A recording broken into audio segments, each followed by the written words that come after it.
पर्वत प्रदेश में पावस, पर्वतीय प्रदेश में वर्षा ऋतु का होना, पावस वर्षा ऋतु। आज हम कवि सुमित्रा नंदन पंत द्वारा लिखित कविता पढ़ने जा रहे हैं। कवि ने पाठ प्रवेश में लिखा है कि भला ऐसा कौन व्यक्ति होगा जिसका मन पहाड़ों पर जाने को न मचलता हो, जिन्हें दूर तक हिमालय तक जाने का अवसर नहीं मिलता, वे भी अपने आसपास के पर्वतीय प्रदेश में जाने के मौके को, अवसर को शायद ही अपने हाथ से जाने देते हैं। ऐसे में कोई कवि और उसकी कविता अगर कक्षा में बैठे बैठे ही वह अनुभूति, एहसास दे जाए जैसे वह अभी अभी पर्वतीय अंचल में, पर्वतीय प्रदेश में विचरण करके घूमकर लौटा हो, तो कहना ही क्या। प्रस्तुत कविता ऐसे ही रोमांच और प्रकृति के सौंदर्य को अपनी आँखों से निरखने की, अपनी आँखों से देखने की अनुभूति, एहसास देती है।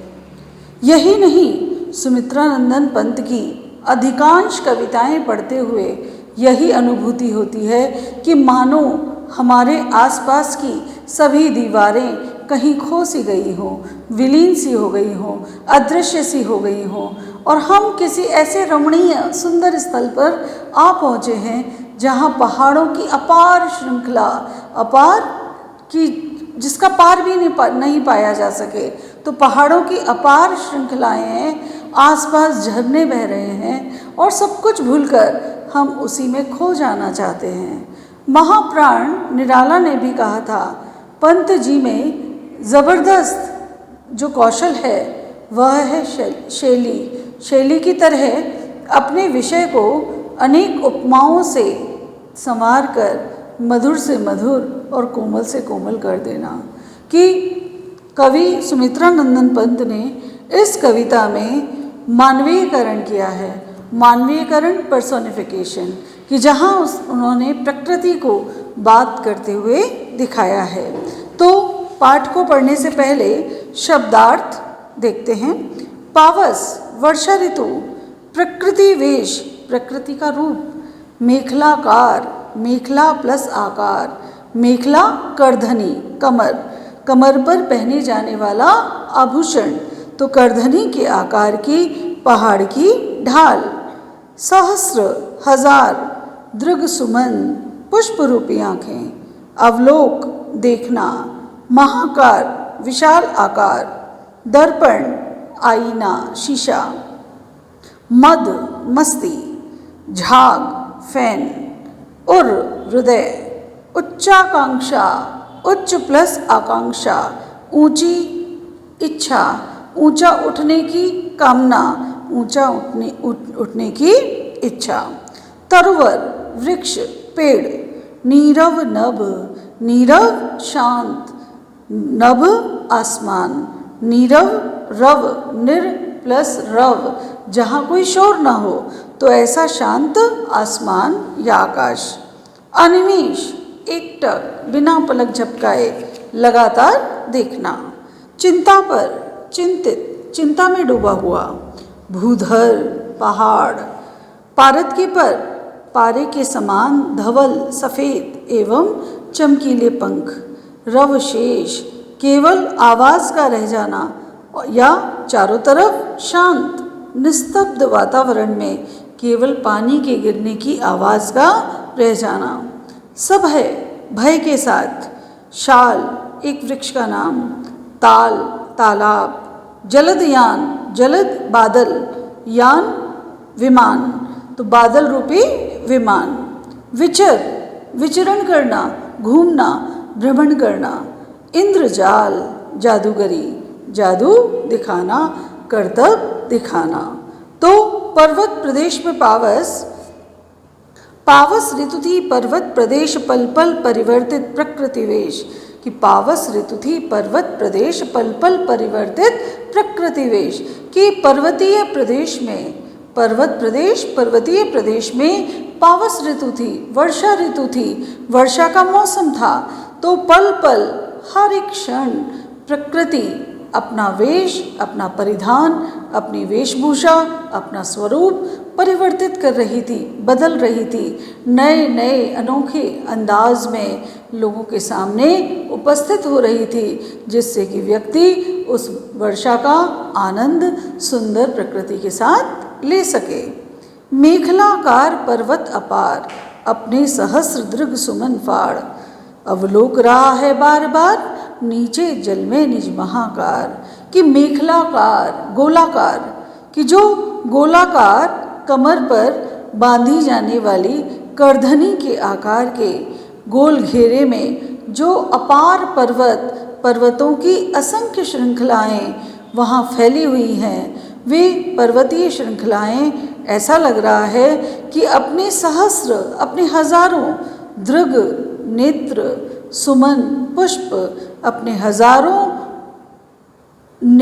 पुष्प रूपी नेत्रों को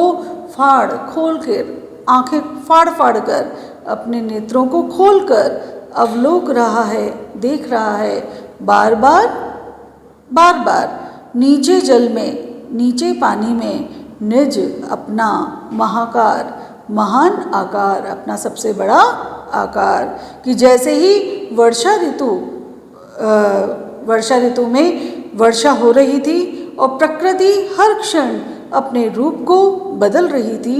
ऐसी स्थिति में पर्वतों की जो श्रृंखलाएं थी, वो पर्वतों की श्रृंखलाएं करधनी के आकार की गोल घेरे में फैली हुई थी और ऐसा लग रहा था कि पर्वत के नीचे जो तालाब है, उस तालाब में वह अपने हजारों कि वे जो पर्वतों की श्रृंखलाएं हैं, वो हजारों आँखें, पुष्प रूपी आँखों को खोल खोल कर बार बार अपने विशाल आकार को पानी में देख रहे हों। जिसके चरणों में पला ताल, कि जिसके चरणों में ताल है, सरोवर है, ऐसे सरोवर में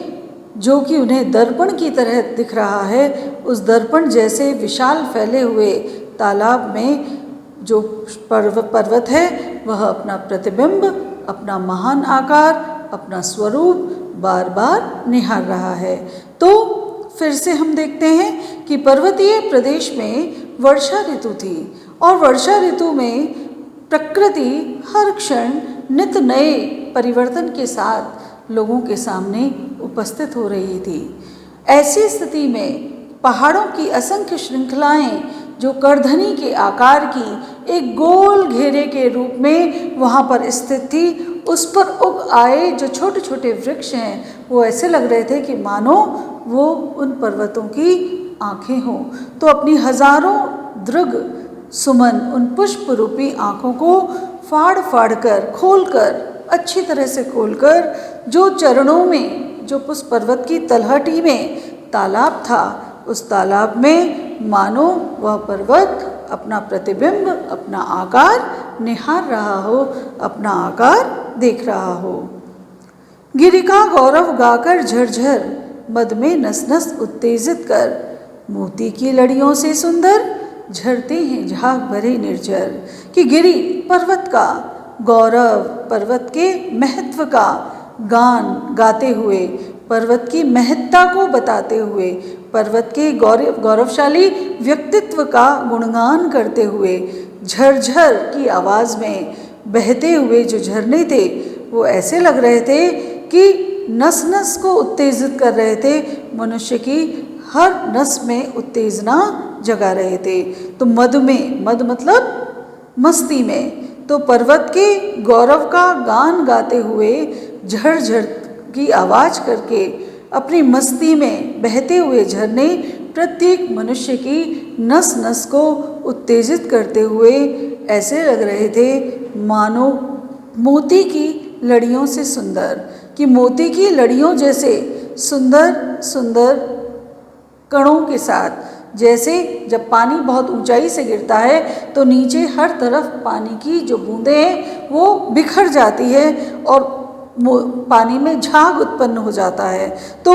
गिरि का, पर्वत के गौरव का गुणगान गाते हुए, जो झरझर की आवाज़ करते हुए झरने बह रहे हैं, वे मस्ती में चूर हैं और प्रत्येक मनुष्य की नस नस में उत्तेजना पैदा कर रहे हैं, उसमें उत्साह जगा रहे हैं। और वे जो झरने हैं वो मोती की लड़ियों जैसे अत्यंत सुंदर प्रतीत हो रहे हैं। झरते हैं झाग भरे निर्झर, और निर्झर झरने, ऐसे झाग से भरे हुए जो झरने हैं वो अपनी मोती रूपी जो जल की बूंदें हैं उनको चारों तरफ फैलाते हुए, चारों तरफ बिखेरते हुए अत्यंत सुंदर प्रतीत हो रहे हैं। गिरिवर के उर से उठ उठ कर उच्चाकांक्षाओं से तरुवर है, झांक रहे नीरव नभ पर अनिमेष अटल कुछ चिंता पर। कि गिरिवर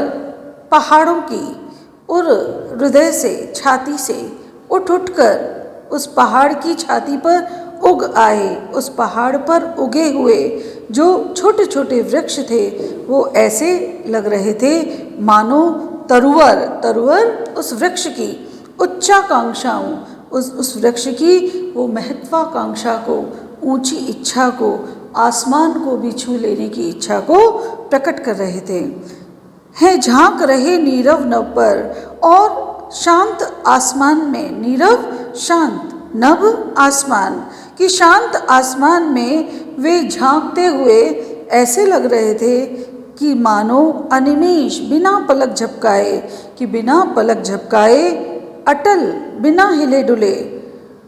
कुछ चिंता पर, कुछ चिंता में डूबे हुए शांत आसमान में मानो झांक रहे हो, मानो निहार रहे हो। क्योंकि गिरिवर के हृदय पर, पर्वत की छाती पर जो छोटे छोटे वृक्ष उगाए थे वो उस पर्वत की महत्वाकांक्षाएं, ऊंची ऊंची इच्छाओं का प्रतीक बताया है कवि ने। तो उच्चाकांक्षाओं से ऊंची ऊंची आकांक्षाओं जैसे जो वृक्ष हैं वो अनिमेष, बिना पलक झपकाए, एकटक, बिना हिले डुले, अटल, कुछ चिंता में डूबे हुए नीरव नभ पर, शांत आसमान में मानो झांक रहे हों, देख रहे हों कि उन्हें भी उस आसमान को छू लेना है, उसे भी आसमान की ऊंचाई तक पहुंच जाना है। उड़ गया अचानक लो भूधर, फड़का अपार पारत के पर। कि पर्वतीय प्रदेश में क्षण भर में ही जाने क्या से क्या हो जाता है। अभी तो छोटे छोटे जो वृक्ष हैं, जो पर्वत के हृदय पर उगाए हैं, वो अपनी महत्वाकांक्षाओं के साथ शांत आसमान में देखते हुए, निहारते हुए आसमान को नजर आ रहे हैं। और अचानक से ही भूधर, उस पहाड़ को, भूधर वो जो पहाड़ था वह मानो कहीं उड़ गया हो, कि उड़ गया अचानक लो भूधर, कि मानो वह पर्वत अचानक से कहीं पर उड़ गया हो। फड़का अपार पारत के पर, कि पारत सफ़ेद चमकीले पंख लगाए पारे की तरह, सुंदर सफ़ेद जो बादल हैं मानो उस पर्वत को कहाँ उड़ा कर ले गए हों। ऐसा लोग सोच ही नहीं पा रहे हैं, कल्पना भी नहीं कर पा रहे हैं कि चमकीले सफ़ेद पंखों वाले बादलों ने अचानक से उस पहाड़ को जाने कहाँ अदृश्य कर दिया था। रवशेष रह गए हैं निर्झर, बस चारों तरफ झरनों से जो पानी बह रहा है उसके शोर, उसकी आवाज़ ही शेष रह गई है। केवल पानी के बहने की आवाज़ ही सुनाई दे रही है कि जो विशाल पर्वत थे वह पर्वत क्षण भर में ही अदृश्य हो गए, मानो जो सफ़ेद चमकीले पंख लगाकर बादल उसे अपने साथ ही उड़ा ले गए हों। और केवल झरनों की आवाज़ वहाँ पर थी कि झरनों से झरता हुआ जो पानी है वह अपनी आवाज़ वातावरण में फैला रहा था। है टूट पड़ा भू पर अंबर, अचानक से बादलों ने गर्जना शुरू की। अचानक से मेघों की गर्जना से ऐसा प्रतीत होने लगा मानो अंबर, आसमान भू पर, धरती पर ही टूट पड़ा हो या धरती पर ही टूट पड़ने वाला हो, कि जोरों की वर्षा होने वाली हो, जोरों की बरसात होने वाली हो, ऐसा प्रतीत होने लगा। धस गई धरा में सभय शाल, उठ रहा धुआं जल गया ताल, यूं जलद यान में विचर विचर था इंद्र खेलता इंद्रजाल। कि जैसे ही पर्वतों का अदृश्य होना, बादलों का पंख लगाकर उन पर्वतों को ढक लेना, झरनों का झरने झरझर करते हुए बहने की आवाज़ होना और बादलों की गर्जना के साथ ऐसा प्रतीत होना कि बादलों ने धरती पर हमला बोल दिया हो। ऐसी स्थिति में धरती पर जो शाल के पेड़ हैं, बड़े बड़े शाल के जो पेड़ थे, वो भयभीत होकर, डर के साथ भययुक्त होकर मानो धंस गए हों, मानो उन्होंने अपने आप को संकुचित कर लिया हो। उठ रहा धुआं जल गया ताल, कि चारों तरफ कोहरा ही कोहरा नज़र आ रहा था और ऐसा लग रहा था कि वह सरोवर जल रहा है और उसके ऊपर धुआं उठ रहा है। तो जो कोहरा था वो ऐसा लग रहा था मानो धुआं हो जिसने कि ताल में आग लगा दी हो और उस आग से निकलने वाले धुएं की तरह वहाँ कोहरा चारों तरफ फैल गया था। उसने पूरे वातावरण को, हर वस्तु को अपने आप में समा लिया था, अपने आप से ढक लिया था। यूँ जलद यान में विचर कि यूँ ऐसे इस प्रकार जलद यान, बादल रूपी यान में, बादल रूपी विमान में विचर घूम घूम कर इंद्र, जो देवताओं का राजा इंद्र है, वर्षा का जो देवता इंद्र है, वह मानो जादुई खेल दिखा रहा हो, जादुई खेल इंद्रजाल कि अपने जादुई करतब दिखा रहा हो कि क्षण भर में कोहरा छा जाना, सब कुछ अदृश्य हो जाना, बादलों का गरजना, अत्यंत तेज वर्षा की संभावना होना, अचानक से बादलों का हट जाना, फिर से पुनः उन सब चीज़ों का, जो वस्तुएं वहाँ थीं, उनका वैसे की वैसे नज़र आना। तो ऐसा लग रहा था कि इंद्र, जो कि वर्षा का देवता है, वह अपने बादल रूपी विमान में बैठकर चारों तरफ घूम घूम कर अपने जादुई खेल दिखा रहा हो और मनुष्य को बता रहा हो कि प्रकृति भी कितनी अनोखी होती है, प्रकृति कैसे मनुष्य को खुश कर देती है, कैसे पर्वत में भी चिंतन की क्षमता को भर देती है, कैसे शाल के बड़े बड़े पेड़ पहाड़ों के ऊपर जो छाए हुए बादलों की गर्जना सुनकर भयभीत हो जाते हैं, कैसे वर्षा का देवता बादल रूपी विमान पर बैठकर अपने जादुई खेल दिखाता है। इस प्रकार बहुत सारे रूपों में यहाँ प्रकृति को मनुष्य की तरह क्रियाकलाप करते हुए दिखाया है, क्योंकि इस कविता में मानवीयकरण अलंकार का प्रयोग किया है कि जब प्रकृति को मनुष्य की तरह सोचते हुए, चिंतन करते हुए या बोलते हुए या मनुष्य की तरह क्रियाकलाप करते हुए बताया जाए, तब हम उसे मानवीयकरण कहते हैं। तो यहाँ पर ऐसे बहुत से अंशाएँ हैं जहाँ पर हम ये कह सकते हैं, एक तो जो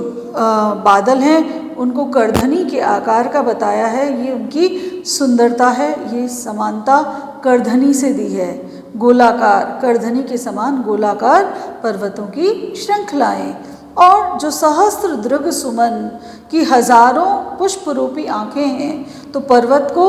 यहाँ पर्वत का मानवीकरण किया है कि जिस प्रकार हम अपनी आँखों से देखते हैं, जरा सा भी कुछ आश्चर्य, कुछ अचंभा सा हमें नज़र आता है या कुछ सुंदर दृश्य नज़र आता है, तो हम अपनी आँखें खोल कर, फाड़ कर उस दृश्य को देखते हैं। तो पर्वत भी अपने हजारों पुष्प रूपी आँखों से उस वहाँ पर अपना प्रतिबिंब देख रहा है। और जो ताल है, सरोवर है, उसको दर्पण के जैसा बताया है, यहाँ पर उपमा अलंकार है, और उसमें पहाड़ का अपना प्रतिबिंब देखना वह मानवीकरण है कि मनुष्य की तरह उसको शीशे में, दर्पण में अपनी परछाई, अपना प्रतिबिंब, अपना आकार देखते हुए बताया है। उसके बाद जो झरने हैं वो गीत गाते हुए प्रतीत हो रहे हैं, वो पर्वतों की महिमा का गुणगान करते हुए प्रतीत हो रहे हैं, झरने गा रहे हैं और मोती की लड़ियों की जैसे सुंदर हैं। उपमा अलंकार की उनकी जो सुंदरता है वो मोती की लड़ियों से उसकी समानता की गई है। और गिरिवर की ओर से उठ कर और जो पहाड़ों के ऊपर उग आए जो छोटे छोटे वृक्ष हैं, वो ऐसे लग रहे हैं कि मानो पर्वतों की उच्चाकांक्षाएं हों, महत्वाकांक्षाएं हों, अर्थात पर्वतों की महत्वाकांक्षाओं को बताना और शांत आसमान में बिना पलक झपकाए एकटक निहारना, पर्वतों को देखते हुए बताना और चिंता में खोया हुआ, चिंता में डूबा हुआ कि मनुष्य चिंतन कर सकता है, यहाँ पर्वत के छाती पर उठने वाले वृक्षों को, जो कि उसकी महत्वाकांक्षा के प्रतीक है, उनको चिंतित होते हुए बताया है। तो मनुष्य की तरह चिंता करते हुए दिखाया गया है। और उसके बाद में जो बादल है उसने पंख लगा लिए हैं और पंख लगा करके वह उड़ रहा है पक्षी की तरह। और उसके बाद में आखिरी जो पद्यांश है उसमें कविताओं की पंक्तियों में कवि ने कहा है कि जो इंद्र है, वर्षा का देवता है, वह जलदयान बादल रूपी विमान में बैठकर, कि विमान को बादलों के तरह, बादल को एक विमान के रूप में, एक वायुयान के रूप में उसकी कल्पना की गई है। तो इस प्रकार इस कविता में कवि ने प्रकृति का अत्यंत सुंदर दृश्य उपस्थित किया है। तो वर्तमान समय में भी वर्षा प्रतिदिन हो रही है और चारों तरफ हरियाली ही हरियाली है। कभी आप अगर अपने आसपास देखें तो आपको इस प्रकृति का सुंदर नज़ारा देखने को मिलेगा और आप इस कविता का एक साकार रूप देख पाएंगे।